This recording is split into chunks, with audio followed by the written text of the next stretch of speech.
नमस्कार दोस्तों, मेरे YouTube channel DS mathematics classes में आपका एक बार फिर से स्वागत है। आज का जो लेक्चर है वो BSc पार्ट फर्स्ट मैथमेटिक्स के स्टूडेंट्स के लिए है, जिसमें हम पेपर फर्स्ट डिस्क्रीट मैथमेटिक्स के चैप्टर नंबर 11 की बात करेंगे।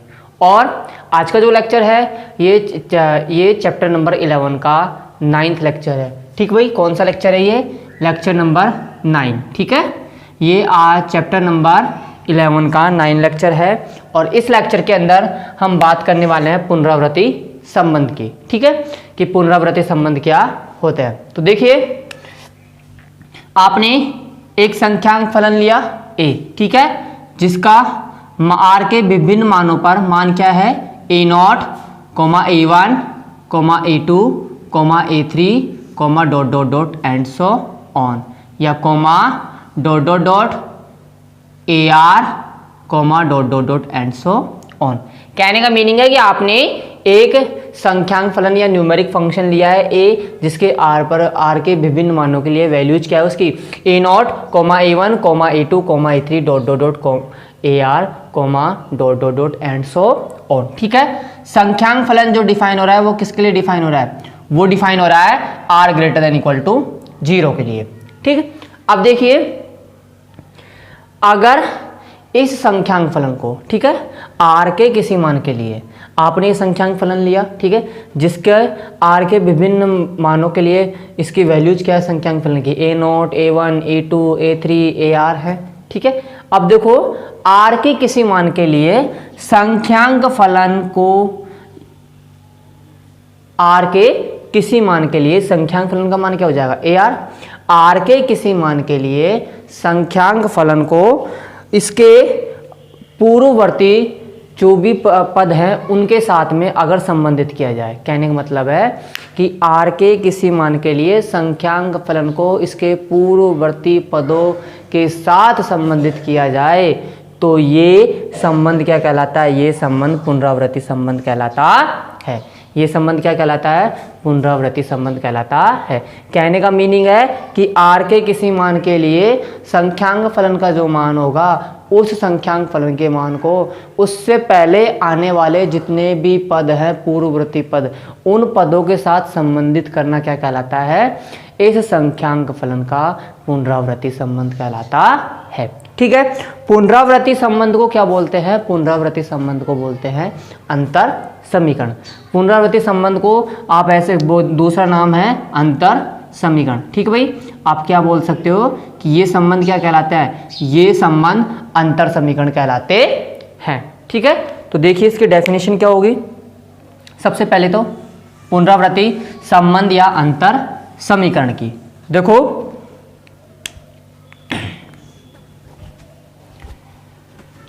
माना a बराबर a0, a1, a2, a3, dot dot dot AR, dot dot dot and so on एक संख्यांक फलन है। क्या है? एक संख्यांक फलन है। ठीक है, क्या है? एक संख्यांक फलन है। ठीक, तब r के किसी मान के लिए, तब r के किसी मान के लिए, तब r के किसी मान के लिए संख्यांक फलन, भाई r के, आप r का कोई सा मान लीजिए, उसके करस्पॉन्डिंग न्यूमेरिक फंक्शन की कोई ना कोई टर्म्स होगी, तो आप वो न्यूमेरिक टर्म्स आपको क्या मान रहे हो कि r के करस्पॉन्डिंग क्या है? AR। तो आप क्या कह सकते हो? तब r के किसी मान के लिए संख्यांक फलन AR को, संख्यांक फलन AR को उसके पूर्ववर्ती पदों के साथ, उसके पूर्ववर्ती पदों के साथ संबंधित करना, पूर्ववर्ती पदों के साथ संबंधित करना क्या कहलाता है? संबंधित करना पुनरावृत्ति संबंध कहलाता है। क्या कहलाता है? संबंधित करना पुनरावृत्ति संबंध कहलाता है। ठीक भाई, कौन से संबंध कहते हैं इनको? पुनरावृत्ति संबंध कहते हैं। इसे इसे अंतर समीकरण भी कहते हैं। इसे अंतर समीकरण भी कहते हैं। क्या कहते हैं इनको? इनको अंतर समीकरण भी कहते हैं। इसे अंतर समीकरण भी कहते हैं। ठीक है भाई, क्या कहते हैं? अंतर समीकरण। अब देखो, आपने ये डेफिनेशन हो गई आपकी पुनरावृत्ति संबंध की। अब इसका एग्जाम्पल देख लीजिए। एग्जाम्पल है, फर्स्ट एग्जाम्पल, ए आर बराबर 2AR-1 प्लस 3AR-2। ठीक है, जहां पर आर का मान क्या है? 0 के बराबर है, उससे बड़ा। साथ के साथ A0 और A1 का मान क्या है? 1। A0 और A1 का मान आपने क्या मान लिया? 1। ठीक है, अब देखिए इसके बाद नेक्स्ट एग्जांपल आप ले लीजिए। AR बराबर 4AR-2 प्लस 3AR-3। ठीक है, ये जो न्यूमेरिक फंक्शन है, सॉरी ये जो पुनरावृत्ति संबंध है, ये किसके लिए डिफाइन हो रहा है? r greater than equal to 0 के लिए डिफाइन हो रहा है, जहां पर A0 का मान तो 1 है और A1 का मान क्या है? 0। ठीक है, A0 का मान आपने क्या मान लिया? 1 और A1 का मान लिया आपने 0। अब देखिए इसके बाद एक और एग्जांपल ले लीजिए आप। नेक्स्ट, AR बराबर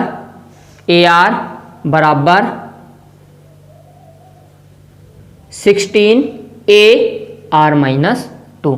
AR बराबर 16AR-2, जहां पे ये जो पुनरावृत्ति संबंध है ये किसके लिए डिफाइन हो रहा है? ये डिफाइन हो रहा है r greater than equal to 0 के लिए, और साथ के साथ आपने A0 और A1 की वैल्यू क्या मान ली? A0 और A1 की वैल्यू मान ली आपने 2। तो ठीक है, ये आपके पुनरावृत्ति संबंध के एग्जाम्पल हो गए। अब इसके बाद नेक्स्ट है आपका, नेक्स्ट टॉपिक है, टॉपिक नहीं, सबसे पहले नेक्स्ट आप एक एग्जाम्पल देखिए। ठीक है, नेक्स्ट एग्जाम्पल देखिए।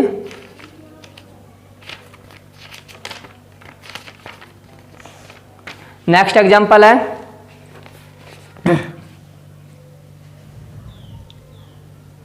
एक व्यक्ति अपने बैंक खाते में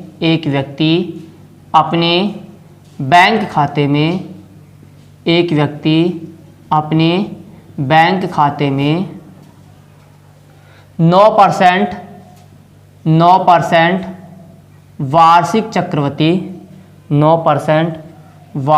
चक्रवृद्धि ब्याज की दर से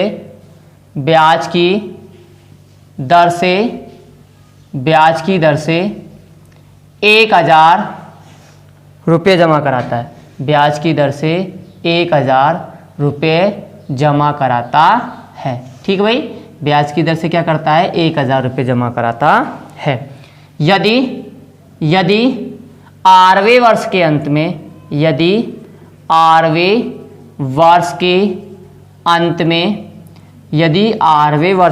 में कुल जमा राशि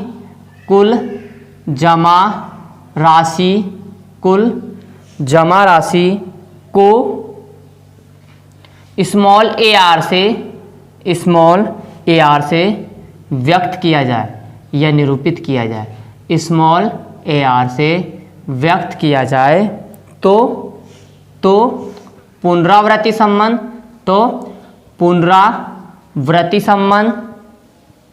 कॉमा परिसीमा प्रतिबंध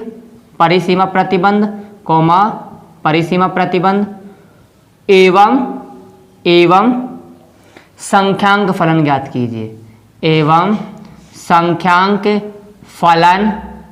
कीजिए। ठीक है, क्या ज्ञात करना है? संख्यांक फलन ज्ञात करना है। ठीक है भाई, तो ये आपका एग्जाम्पल है। अब देखो यहाँ पे एक वर्ड नया सामने आया है आपका, परिसीमा प्रतिबंध। आपका एक नया वर्ड सामने आया, परिसीमा प्रतिबंध। देखो होते क्या है परिसीमा प्रतिबंध, आपने यहाँ पे जो प्रारंभिक मान लिए संख्यांक फलन के जो शुरुआती मान लिए आपने a0 a1, ये जो a0 a1 है ये क्या कहलाते हैं, ये इस पुनरावृत्ति संबंध के परिसीमा प्रतिबंध कहलाते हैं। क्या कहलाते हैं, इस पुनरावृत्ति संबंध के ये परिसीमा प्रतिबंध कहलाते हैं। यहाँ पे जैसे a0 और a1 का मान 1 है तो यहाँ पे इनका मान क्या होगा, परिसीमा प्रतिबंध का मान ये हो गया। ठीक है, इस वाले एग्जाम्पल के ये हो गया, इस वाले एग्जाम्पल के लिए ये हो गया, क्या नाम से, परिसीमा प्रतिबंध। ठीक है, तो आपको पता चल गया है ये तो क्या है पुनरावृत्ति संबंध, ये क्या है संख्यांक फलन, और ये क्या है परिसीमा प्रतिबंध। अब देखो इस एग्जाम्पल में क्या कह रहा है, इस एग्जाम्पल में कह रहा है कि एक व्यक्ति अपने बैंक खाते में 9% वार्षिक चक्रवृद्धि ब्याज की दर से 1000 रुपये जमा कराता है। ठीक है, कहने का मतलब है कि उसका जो मूलधन है, उसका जो मूलधन है वो क्या है, मतलब शुरुआत में उसके पास कितनी राशि है, 1000। ठीक है, शुरुआत में कितनी राशि उसके पास, 1000, कहने का मतलब उसके पास मूलधन कितना है, 1000 रुपये। ठीक है, तो ये आपके जो संख्यांक फलन है उसके प्रारंभिक टर्म हो गई या पहली टर्म हो गई कि इसका मान कितना है, 1000। ठीक है, अब देखो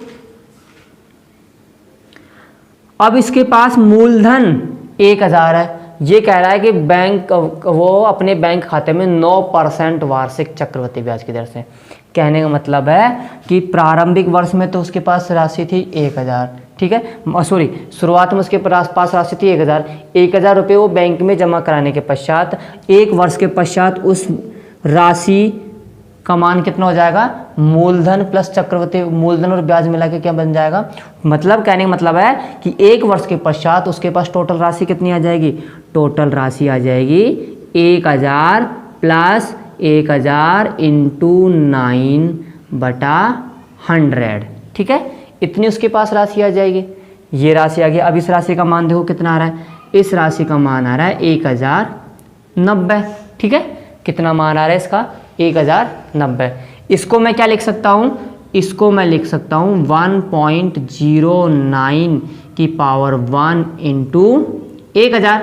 अगेन मैं इसको किस प्रकार से लिख सकता हूँ, इस प्रकार से लिख सकता हूँ, कोई प्रॉब्लम नहीं है। ठीक है, अब देखो 1 वर्ष के पश्चात राशि कितनी है उसके पास, ये। ठीक है, 2 वर्ष के पश्चात राशि देख लीजिए आप कितनी होगी, द्वितीय वर्ष के पश्चात राशि। अब उसके पास टोटल राशि कितनी हो गई, 1090 प्लस इस 1090 राशि का भी क्या करना है आपको, 9% वार्षिक ब्याज की दर लगानी है। ठीक है, तो ये इसका ब्याज हो गया और ये इसका मूलधन हो गया। ठीक है, चक्रवृद्धि ब्याज लगाते हैं तो जब भी आप जिस वर्ष की भी ज्ञात करो उससे पहले वाले वर्ष तक जितनी राशि है वो काउंट किस में होती है, वो हमेशा मूलधन में ही काउंट होती है। तो ये तो इसका मूलधन है और ये उसका ब्याज है। अब यहाँ से आप 1090 कॉमन लो, 1090 कॉमन लेते हो तो क्या आ रहा है, 1090 इंटू 1 प्लस 0.09। ठीक है, ये आ रहा है। और आपने 1090 को अगेन क्या लिखा था, 1.09 की पावर 1। ठीक है, तो ये वैल्यू यहाँ पे रिप्लेस कर दो तो ये टोटल हो जाएगा 1.09 की होल पावर 2 इंटू 1000।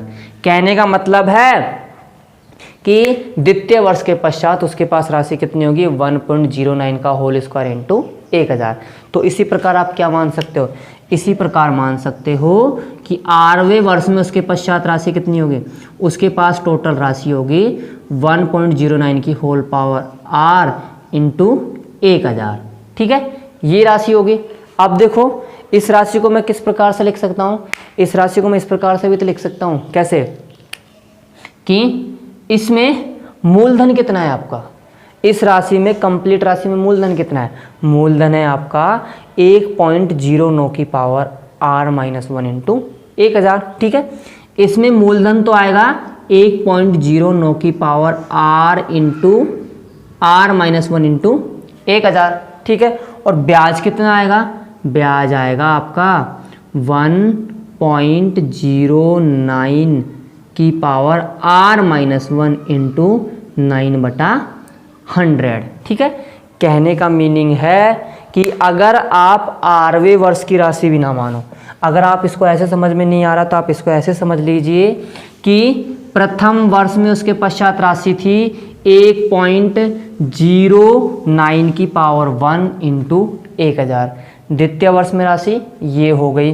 तो r माइनस वर्ष में राशि कितनी हो जाएगी, ये हो जाएगी 1.09 की whole power r minus 1 into 1000। ठीक है, ये क्या कौन से वर्ष में है, r माइनस 1वें वर्ष में। अब rवें वर्ष में राशि क्या हो जाएगी, rवें वर्ष में राशि हो जाएगी मूलधन इंटू ब्याज। ठीक है, तो मूलधन तो हो गया आपका ये AR माइनस 1 और इसका ब्याज क्या हो गया 0.09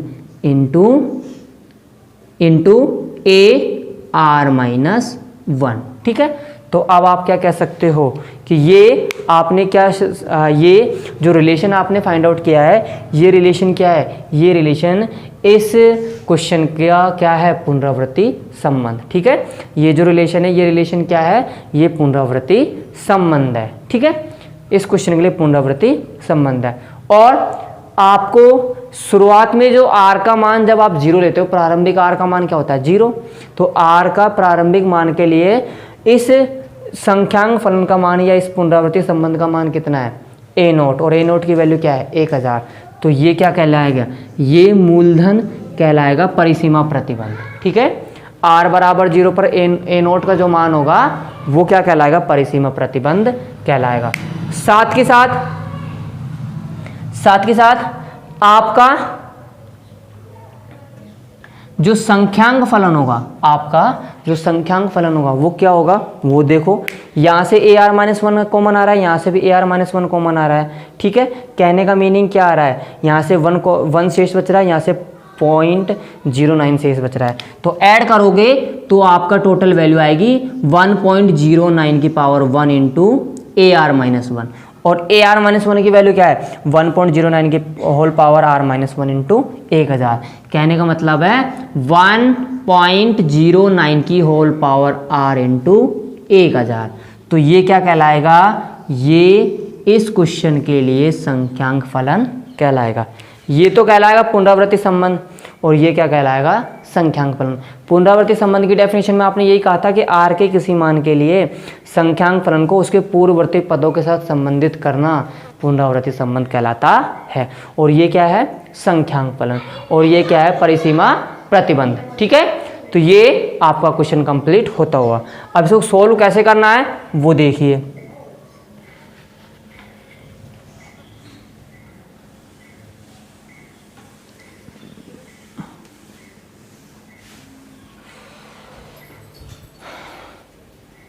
देख लीजिए इसका सॉल्यूशन क्या होगा।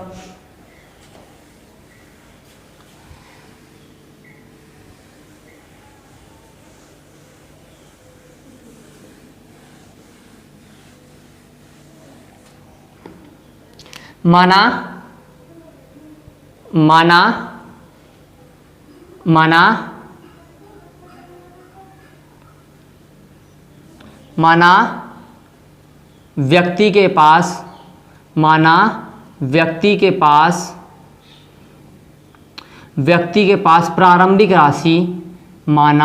व्यक्ति के पास प्रारंभिक राशि कितनी है, A0 बराबर 1000 है। ठीक भाई, ये तो क्या हो गया कि व्यक्ति के पास जो राशि है वो है कि मानव व्यक्ति के पास प्रारंभिक राशि क्या है, A0 बराबर 1000। ठीक है, और आप मान लीजिए तथा R माइनस 1वें वर्ष पर, R माइनस 1वें वर्ष के पश्चात कुल राशि AR माइनस 1 है। क्या है, कुल राशि उसके पास AR माइनस 1 है। ठीक है, अब देखो ये AR माइनस 1 कैसे आई, तो देखो सबसे पहले व्यक्ति के पास प्रथम वर्ष में प्रथम वर्ष के पश्चात शेष राशि, प्रथम वर्ष के पश्चात शेष या फिर कुल राशि। ठीक है, कुल राशि कितनी हो जाएगी, आपको पता है कि उसके पास मूलधन तो कितना है 1000, और उस 1000 का भी क्या ऐड होगा, उस 1000 में ब्याज भी ऐड होगा, और ब्याज की दर कितनी है 9%। ठीक है, ब्याज की दर कितनी है 9%। तो टोटल राशि कितनी हो जाएगी 1.09 की होल पावर 1 इंटू 1000। ठीक है, अब देखो इस व्यक्ति के पास प्रथम वर्ष के पश्चात कुल राशि ये है, द्वितीय वर्ष के पश्चात राशि देखो, व्यक्ति के पास द्वितीय वर्ष के पश्चात कुल राशि, व्यक्ति के पास द्वितीय वर्ष के पश्चात कुल राशि कितनी हो जाएगी। कुल राशि में आपकी बार मूलधन कितना है 1000 नहीं है, मूलधन है 1.09 की पावर 1 इंटू 1000 प्लस 1.09 की होल पावर 1 इंटू 1000 इंटू 9/100। ठीक है, ये तो मूलधन हो गया और एक इस और ये क्या हो गया इस राशि पर ब्याज हो गया। कौन सा ब्याज, चक्रवृद्धि ब्याज। तो देखो यहाँ से 1.09 की होल पावर 1 इंटू 1000 कॉमन लेते हो तो यहाँ से बचेगा शेष 1 और यहाँ से बचेगा 0.09। ठीक है, तो अगेन टोटल कुल राशि कितनी हो जाएगी 1.09 का स्क्वायर इंटू 1000। ठीक है, इसी प्रकार r-1 वे वर्ष पर r-1 वे वर्ष के पश्चात r-1 वे वर्ष के पश्चात कुल राशि क्या हो जाएगी, कुल राशि हो जाएगी AR-1 बराबर 1.09 की होल पावर r-1 इंटू 1000। ठीक है, इसी प्रकार आरवे वर्ष के पश्चात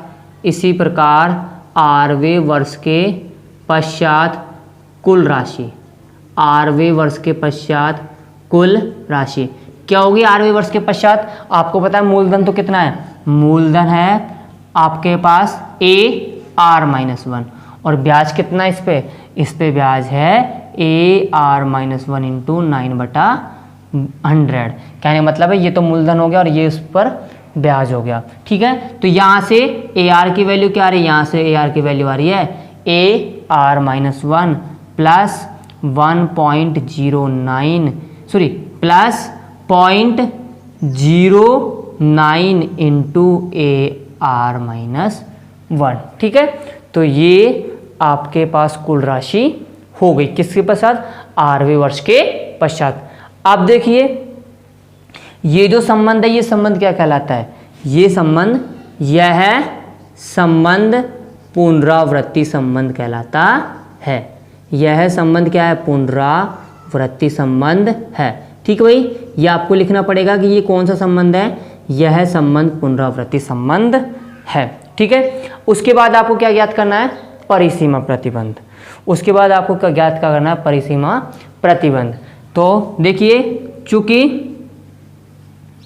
चूंकि r बराबर 0 पर A0 का मान कितना है 1000, r बराबर 0 पर A0 का मान कितना है 1000। तो आप क्या कह सकते हो, अतः यह प्रतिबंध कौन से प्रतिबंध है, यह प्रतिबंध परिसीमा प्रतिबंध है, परिसीमा प्रतिबंध है। और किसके लिए परिसीमा प्रतिबंध है, पुनरावृत्ति संबंध के लिए परिसीमा प्रतिबंध है। अतः यह प्रतिबंध परिसीमा प्रतिबंध है। तथा संख्यांक फलन क्या होगा, आपको पता है r-1वें वर्ष के पश्चात कुल राशि आपके पास AR-1 बराबर 1.09 की होल पावर r-1 इंटू 1000। तो आरवें वर्ष के पश्चात टोटल राशि कितनी हो जाएगी, आरवें वर्ष के पश्चात राशि हो जाएगी AR बराबर 1.09 की होल पावर r इंटू 1000। ठीक है, तथा संख्यांक फलन AR है। ठीक है, तो ये आपका क्वेश्चन कंप्लीट होता हुआ। अब देखिए इसके बाद नेक्स्ट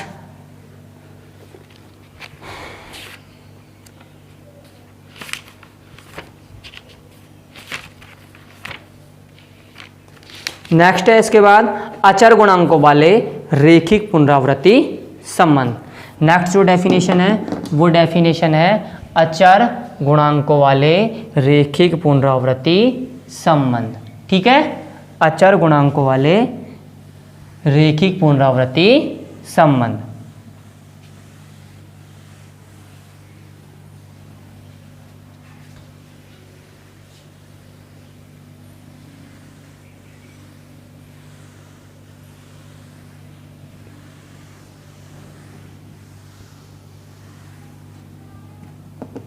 देखो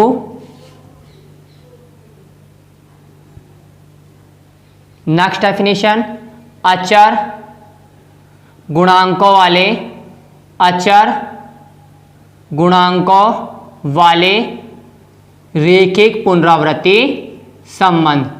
अचर गुणांकों वाले रेखिक पुनरावृत्ति संबंध। ठीक है, देखो क्या होता है रेखिक पुनरावृत्ति संबंध अचर गुणांकों वाले। ठीक, अब देखिए आपने एक पुनरावृत्ति संबंध लिया। ठीक है, आपने एक पुनरावृत्ति संबंध लिया है। ठीक है, उस पुनरावृत्ति संबंध का रूप देख लीजिए क्या है। आपने जो पुनरावृत्ति संबंध लिया है उसका रूप है C naught A R plus C one A R minus one plus C2 A R minus two plus dot dot dot plus CR A plus CK A R minus के बराबर F ऑफ R, जहाँ पे R की value क्या है K से बड़ी या बराबर है। ठीक है, तो ये जो पुनरावृत्ति संबंध है, इस टाइप का पुनरावृत्ति संबंध क्या कहलाता है? इस टाइप का पुनरावृत्ति संबंध अचर गुणांकों वाला रेखिक पुनरावृत्ति संबंध कहलाता है। और साथ के साथ ये जितने भी कांस्टेंट है या ये जितने भी गुणांक है C0 C1 C2 dot dot dot CK, ये सभी के सभी क्या हैं? ये सभी के सभी अचर हैं। ठीक है, ये सभी के सभी क्या हैं? अचर हैं। इस वजह से इस पुनरावृत्ति संबंध को हम क्या कह सकते हैं? ये पुनरावृत्ति संबंध अचर गुणांकों वाला रेखिक पुनरावृत्ति संबंध है। दूसरी बात आप यहाँ पे देख रहे हो कि यहाँ पे जो कोफिशिएंट है वो कोफिशिएंट ये तो आपका कौन सा कोफिशिएंट हो गया? r बराबर 0 पर, ये r बराबर 1 पर कोफिशिएंट हो गया, ये r बराबर 2 पर कोफिशिएंट हो गया, इसी प्रकार ये r बराबर k पर कोफिशिएंट हो गया। तो ये जो पुनरावृत्ति संबंध है, ये पुनरावृत्ति संबंध क्या कहलाता है?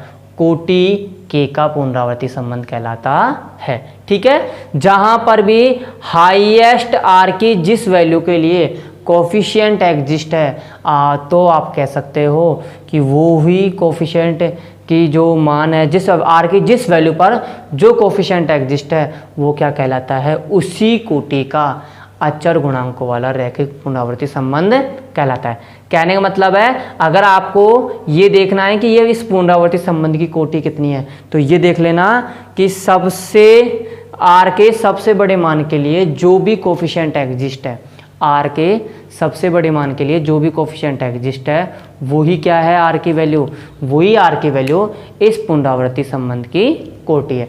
दोबारा से देख लीजिए, एक पुनरावृत्ति संबंध जिसका टाइप ये हो C0 AR plus C1 AR minus 1 plus C2 AR minus 2 plus dot dot dot plus CK AR minus के बराबर F ऑफ R, और जहाँ पे ये कोफिशिएंट क्या हो? अचर हो, तो क्या कहलाता है ये पुनरावृत्ति संबंध? अचर गुणांकों वाला रेखिक पुनरावृत्ति संबंध कहलाता है, जहाँ पर r की वैल्यूज हमेशा k से बड़ी या k के बराबर होंगे। r की वैल्यू तो k के बराबर होंगे या k से बड़ी होंगी। ठीक है, तो ये संबंध कैसा हो गया? पुनरावृत्ति संबंध हो गया, लेकिन कौन सा? अचर गुणांकों वाला। अब देखो डेफिनेशन देखो,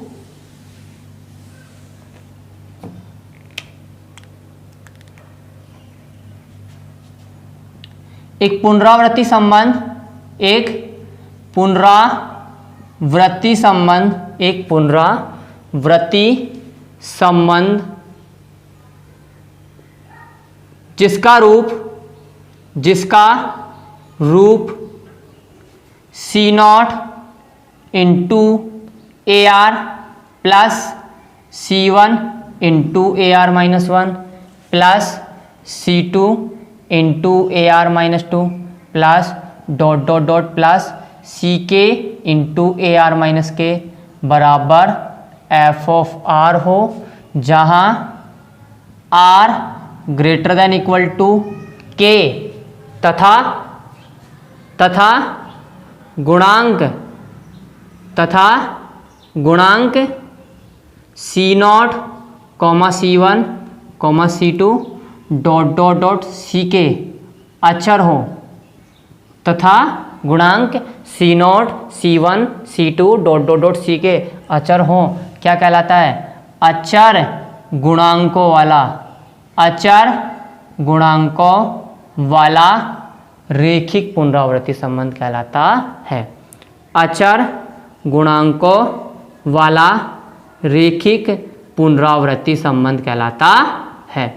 अचर गुणांकों वाला रेखिक पुनरावृत्ति संबंध कहलाता है। ठीक भाई, क्या कहलाता है? ये अचर गुणांकों वाला रेखिक पुनरावृत्ति संबंध कहलाता है।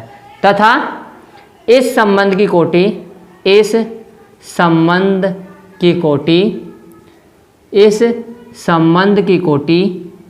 है। इस संबंध की कोटि K है, या फिर ऐसे बोल दो, यह कोटि K का पुनरावृत्ति संबंध है। यह कोटि K का पुनरावृत्ति संबंध है। ठीक भाई, क्या है ये? कोटि K का पुनरावृत्ति संबंध है। ठीक है, तो ये आपके डेफिनेशन कंप्लीट होती हुई। एक बात ध्यान रखना, यहाँ पे जो ये आर का फंक्शन है, ये आर का फंक्शन नॉन जीरो होना चाहिए। अगर ये आर का फंक्शन जीरो हो गया तो ये क्या कहलाएगा? अचर गुणांकों वाला समघात रेखिक पुनरावृत्ति संबंध कहलाएगा। नेक्स्ट जो डेफिनेशन है वो है अचर गुणांकों वाले समघात रेखिक पुनरावृत्ति संबंध। वहाँ पे इतना सा डिफरेंस होगा, पुनरावृत्ति संबंध भी यही रहेगा, ये सभी कांस्टेंट, ये सभी कोफिशिएंट कांस्टेंट होंगे, साथ के साथ कोटि भी इसकी K रहेगी। सिर्फ फर्क क्या आएगा, ये जो राइट हैंड साइड में फंक्शन है आर का, ये आर का फंक्शन क्या होगा? जीरो फंक्शन होगा। कहने का मतलब है राइट हैंड साइड क्या होगा इसका? पुनरावृत्ति संबंध का जीरो होगा। और जिस भी पुनरावृत्ति संबंध का राइट हैंड साइड जीरो हो जाए और ये कोफिशिएंट कांस्टेंट हो जाए तो वो कहलाएगा अचर गुणांकों वाला समघात रैखिक पुनरावृत्ति संबंध। क्या कहलाएगा? अचर गुणांकों वाला समघात रैखिक पुनरावृत्ति संबंध। तो आज की जो क्लास है वो यहीं पे कंप्लीट होती हुई। नेक्स्ट लेक्चर में हम कुछ डेफिनेशंस के बारे में और बात करेंगे, और साथ के साथ व्यापक हल, और या फिर आप क्या ये बोल सकते हो कि विशेष फलन और पूरक फलन ज्ञात करेंगे। नेक्स्ट लेक्चर में हमारा जो काम है वो क्या है कि रेखिक पुनरावृत्ति संबंधों का विशेष हल और पूरक हल ज्ञात करना। तो आज की क्लास यहीं कंप्लीट होती हुई। धन्यवाद।